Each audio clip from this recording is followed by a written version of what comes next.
ফেরেশতারা ডেকে বলবে, ও জান্নাতীরা, অনেক সময় হইলো জান্নাতে আসছেন, জান্নাতীদেরকে এবার খাবার দেয়া হবে। সর্বপ্রথম জান্নাতীদেরকে দেয়া হবে মাছের ভুনা কলিজা। ভুনা কলিজা পাইয়া জান্নাতীরা খাওয়া শুরু করবে। একটা যদি পাই অমনি ধরে জান্নাতের বাঙ্কিউট হলে এই খাবারের নৈশভোজের আয়োজন হবে। পাখির ভুনা, তাজা পাখির ভুনা গোশত জান্নাতীদেরকে দেয়া হবে। সুবহানাল্লাহ বলে। একটার পর আরেকটা আইটেম মজা, একটার পর আরেকটা আইটেম মজা। এজন্য ফেরেশতারা বলবে, আস্তে আস্তে খান, আইটেম আরো আছে।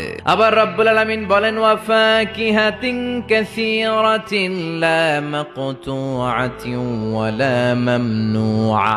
অঢেল ফল থাকবে, ফলমূল। লা মাকতুআতিন ওয়া লা মামনুআ, শেষ হবে না। জান্নাতের আপেল গাছ থেকে টেনে একটা আপেল আপনি ছিঁড়েছেন, যে ডাল থেকে ছিঁড়েছেন মুহূর্তে সেখানে আরেকটা নতুন আপেল গজিয়ে যাবে। ওয়া লা মামনুআ, কোনো নিষেধাজ্ঞা নাই, যতটা মনে চায়। আমাদের দেশে মসজিদে দেখবেন দোয়া অনুষ্ঠানের পরে জিলাপি দেয় না, বা মিষ্টি দেয়, বা বিরিয়ানি দেয়, বলে দেয় যে সবাই 2 প্যাকেট কইরা। তো আপনি যে যদি বলেন আমরা 3 প্যাকেট দেন, কেউ যদি বলে আমাকে 4 প্যাকেট দেন, দিবে না, নিষেধ করবে। কিন্তু জান্নাতে নিষেধ নাই, লিমিটেড কোনো খাবার নাই, আনলিমিটেড, ইচ্ছে মতো খাবেন। চিল্লায় পড়েন আল্লাহু আকবার। এক একটা খাবার যখন জান্নাতীদের দেয়া হবে, জান্নাতীরা বলবে, এই খাবার দিছো কেন, এটা তো দুনিয়ায় খাইছি। জান্নাতীদেরকে যখন কলা দেয়া হবে, জান্নাতের কলা, জান্নাতীরা বলবে, কলা তো কিশোরগঞ্জে পাওয়া যায়, জান্নাতে কেন? ফেরেশতারা বলবে, এই কলা ওই কলা না, দুনিয়ার কলা ছিলে ছিলে খাইতে হয়, জান্নাতের কলা ছোলাও লাগবে না, ছোলাতে কামড় দিয়ে দেখো, এটা কলার চেয়ে মজা।